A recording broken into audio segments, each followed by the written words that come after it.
Muy bien, ahora continuamos con la siguiente subsección que va de los versos 12 al 20.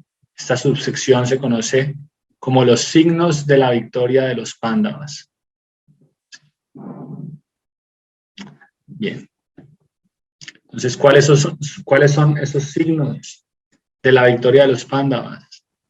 Entonces, el primero de todos, y quizás el más importante, ¿sí?, es la presencia de Krishna, ¿no?, en el bando de Arjuna, ¿sí?, de los Pándavas. Yayastu Panduputranam Yesham. ¿Sí? Quiere decir que Yaya significa victoria. ¿Sí? La victoria está siempre ¿en dónde? Pandu Putranam Yesham, en el lado de los hijos de Pandu. ¿Por qué? Porque ellos siempre tienen a Krishna, y Krishna es Rishikesha. Rishikesha significa que él es el amo de los sentidos, ¿sí? Y como es el amo de los sentidos, y nosotros somos partes y porciones de Krishna, entonces él también es el amo de nuestros sentidos. En otras palabras, este signo de la victoria es el más importante porque muestra que Krishna se va a hacer cargo directamente de su devoto. Él es el que va a dirigir las acciones de Arjuna, ¿sí? Y como lo va a decir más adelante en el capítulo 11, le va a decir, tú simplemente vas a ser un instrumento, ¿sí? Ya la victoria es tuya, simplemente tú tienes que actuar para ser mi instrumento, ¿sí? Entonces ese es el principal signo de la victoria, ¿sí? Luego, en ese mismo verso, en el número 14, a Krishna se le conoce o se le llama como Madhava. Madhava significa el esposo de la diosa de la fortuna. Quiere decir que en presencia de Krishna también está la diosa de la fortuna. Quiere decir que la diosa de la fortuna va a favorecer a Arjuna, ¿sí? Y no solamente a Arjuna, sino todo aquel que esté con Krishna o todo aquel que esté ocupado en el servicio a Krishna está favorecido por las bendiciones de la diosa de la fortuna, ¿sí? Otro signo de la victoria es el lugar, ¿sí?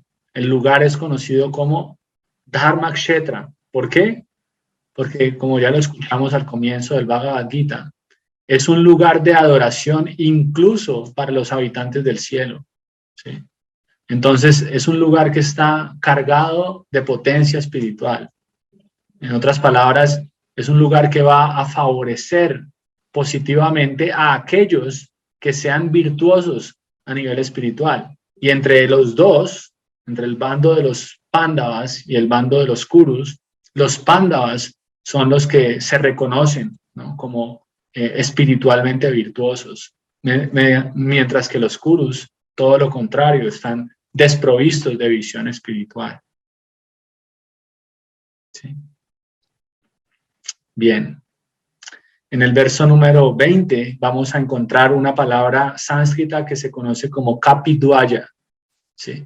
Kapidwaya significa que en la carroza de Arjuna había un banderín con la imagen de Hanuman, ¿sí?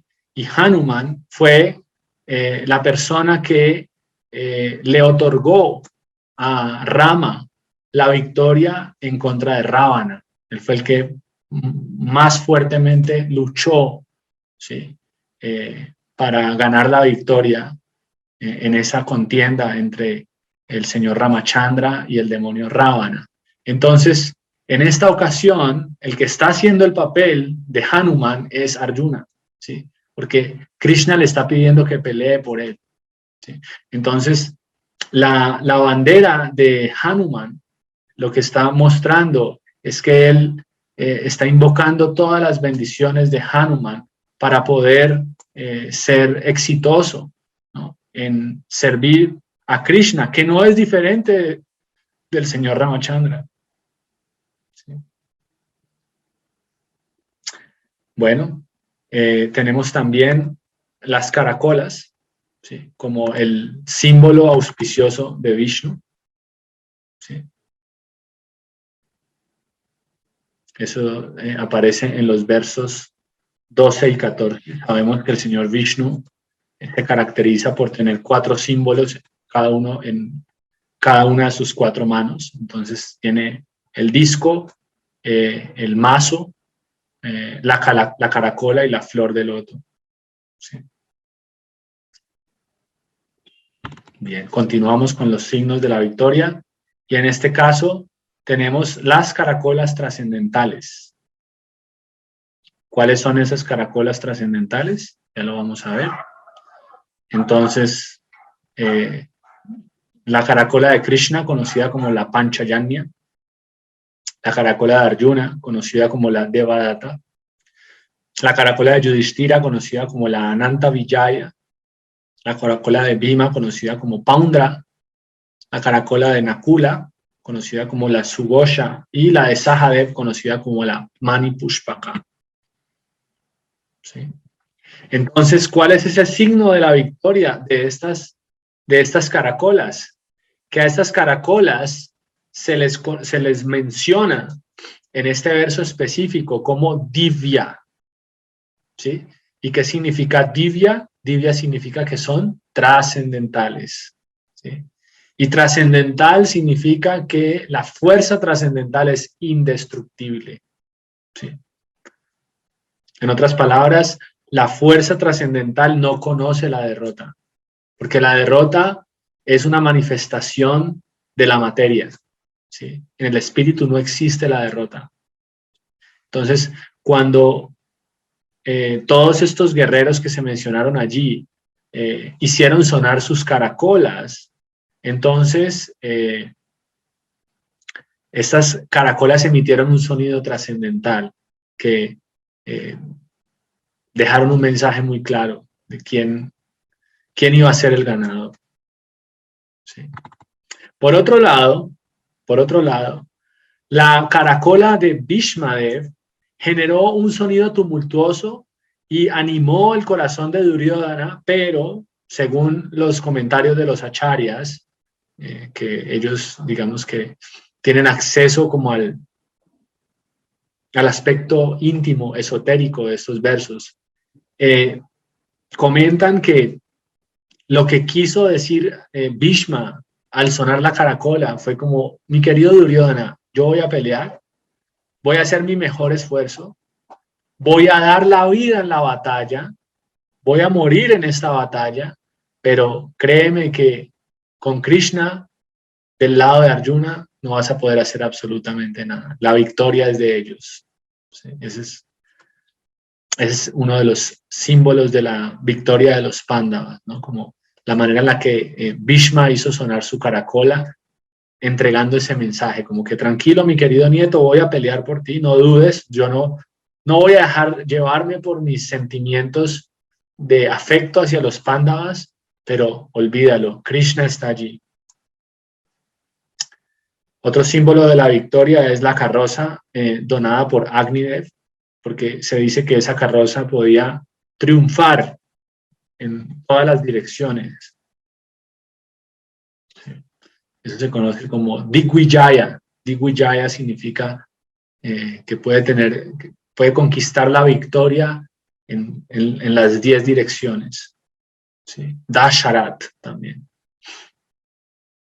Y finalmente, el último signo de la victoria es precisamente lo que ocurrió en el corazón de los Kurus cuando sonaron las caracolas trascendentales del lado de los Pándavas. ¿Qué ocurrió? Sus corazones quedaron destrozados. ¿Sí? ¿Por qué? Hace unos días lo hablamos en una lectura del Bhagavad Gita. Porque el conocimiento trascendental, puro, ¿no? Tiene como propósito cortar los deseos materialistas de la entidad viviente. Y como los Kurus tenían deseos materialistas basados en motivaciones egoístas, separadas de Krishna, tan pronto escucharon la vibración trascendental, sus corazones quedaron destruidos. ¿Sí? Muy bien.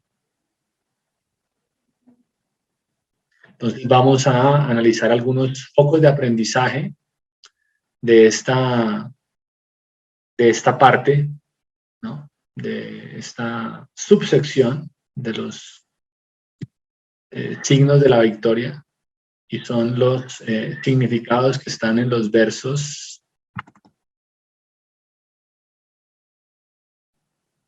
15 y 18. Dice así.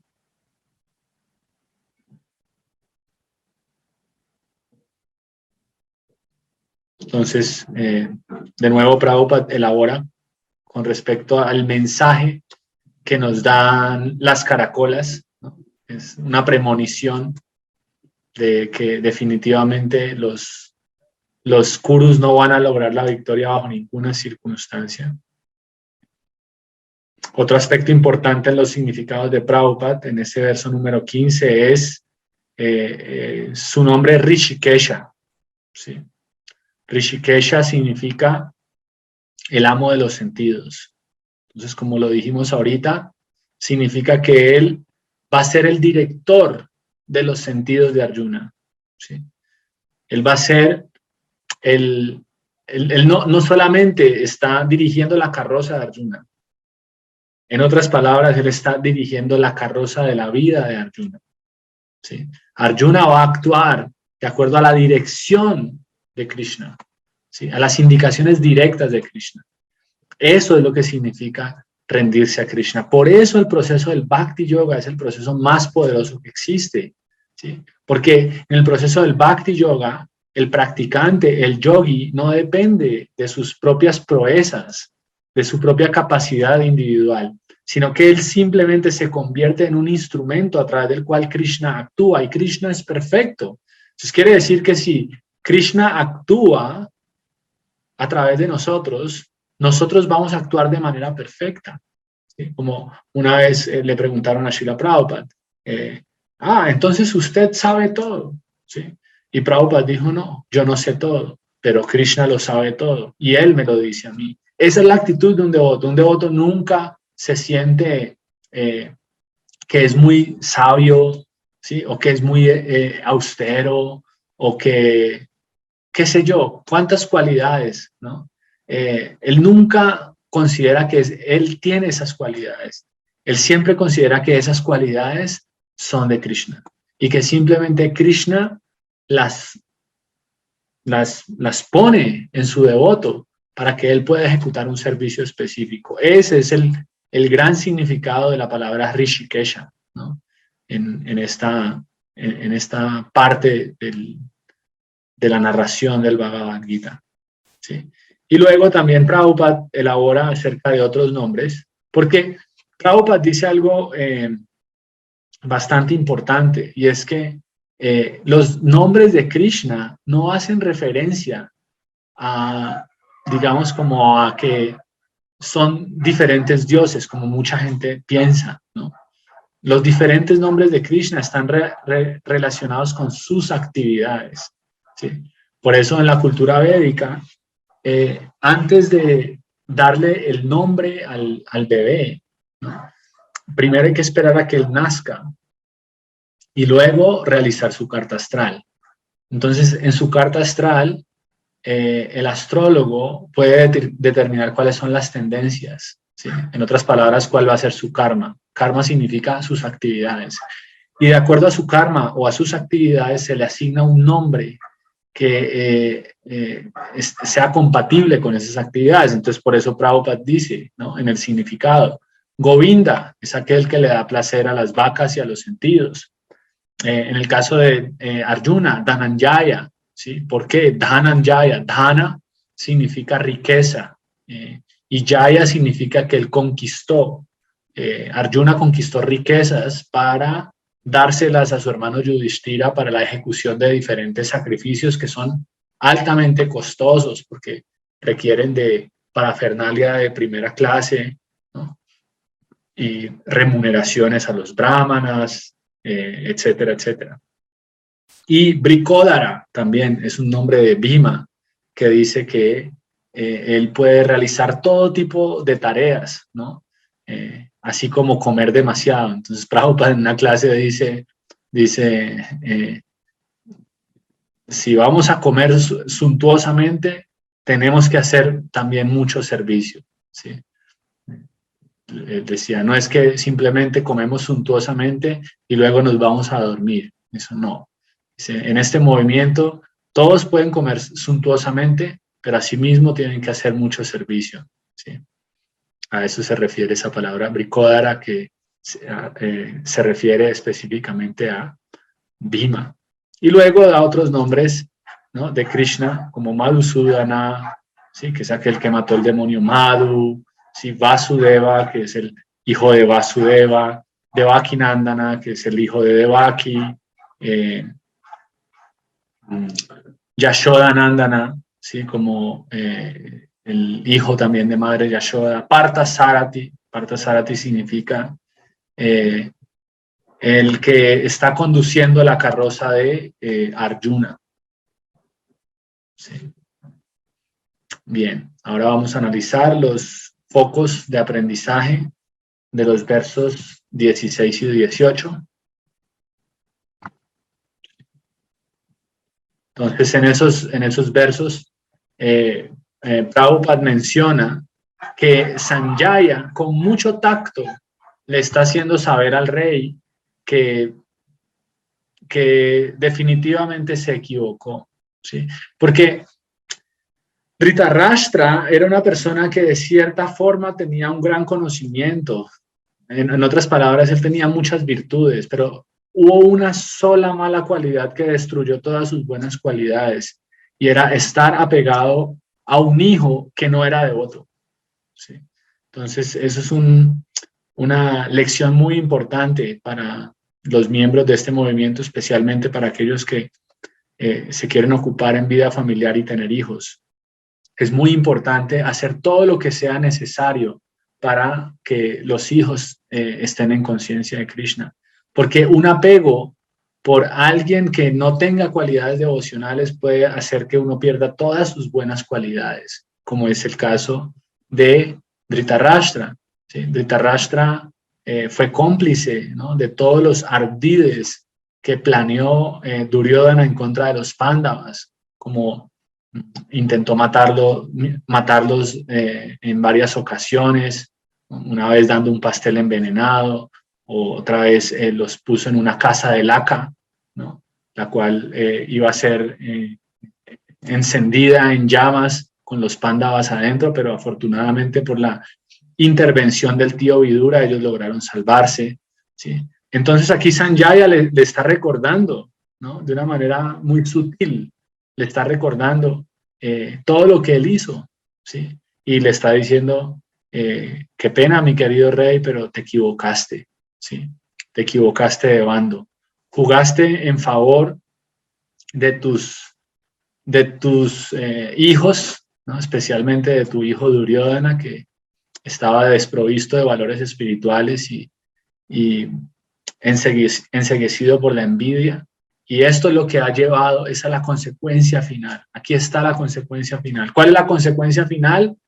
La gran catástrofe, en donde millones y millones de personas iban a morir, ¿sí?, simplemente por un apego personal. Entonces, como una mala cualidad que puede parecer pequeña y puede incluso disfrazarse, ¿no?, de un sentimiento noble, como es el amor de un padre, puede destruir todo un conjunto de buenas cualidades.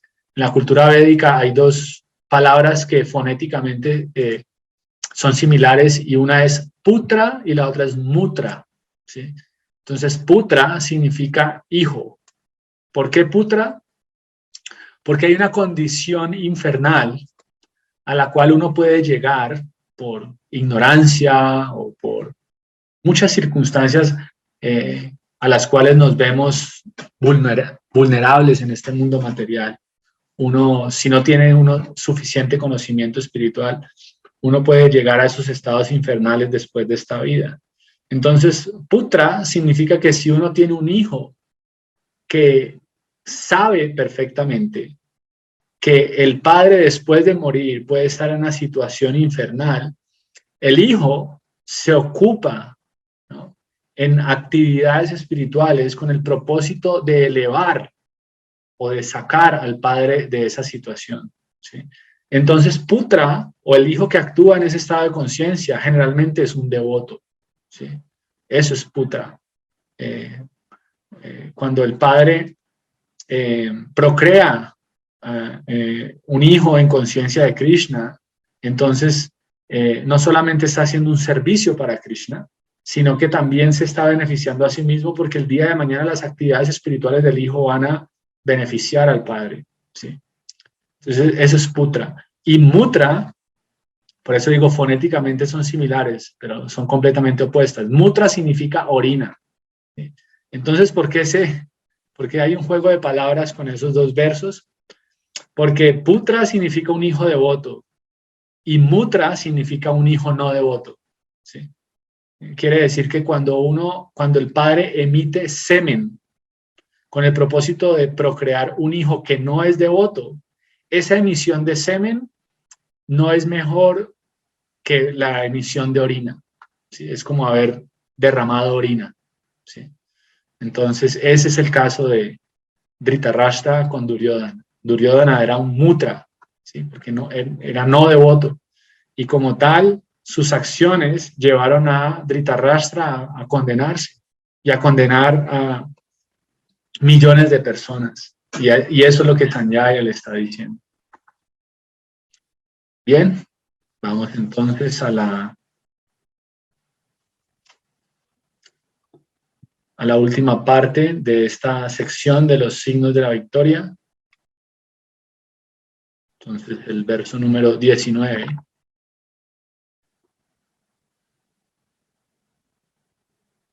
¿Qué dice allí?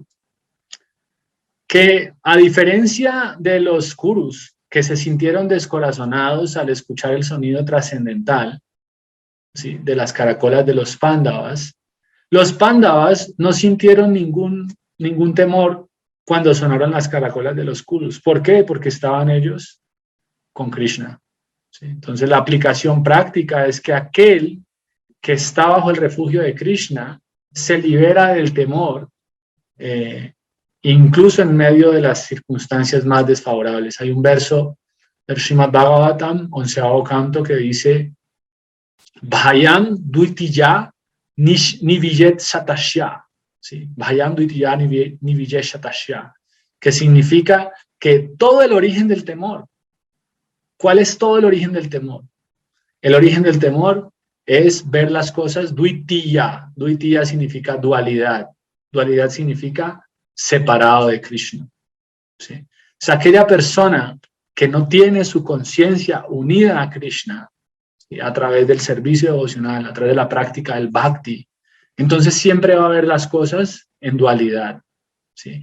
Y una vez que experimente la dualidad, automáticamente va a experimentar temor, ¿sí? Ese es el origen del temor, ver las cosas separadas de Krishna. Entonces, por eso el devoto que no ve nada aparte de Krishna nunca siente temor, porque para él todo es Krishna, ¿sí? Entonces, Prabhupada da el ejemplo de la gata, ¿sí?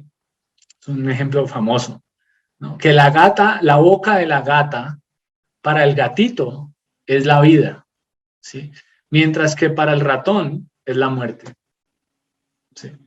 Entonces, de la misma manera, para el devoto, Krishna es la vida, pero para el no devoto, Krishna es la muerte, ¿sí? Entonces, esa es la situación que se menciona aquí. Para los Pándavas, ¿no?, el sonido de las caracolas de los Kurus no representaba mayor cosa, porque ellos estaban con Krishna. En otras palabras, ellos estaban dentro de la boca de la gata, ¿sí? Mientras que cuando sonaron las caracolas trascendentales, los Kurus sintieron tanto temor porque vieron allí la muerte, ¿sí? Ellos pudieron percibir la muerte. En otras palabras, pudieron percibir la boca del gato siendo ellos ratones.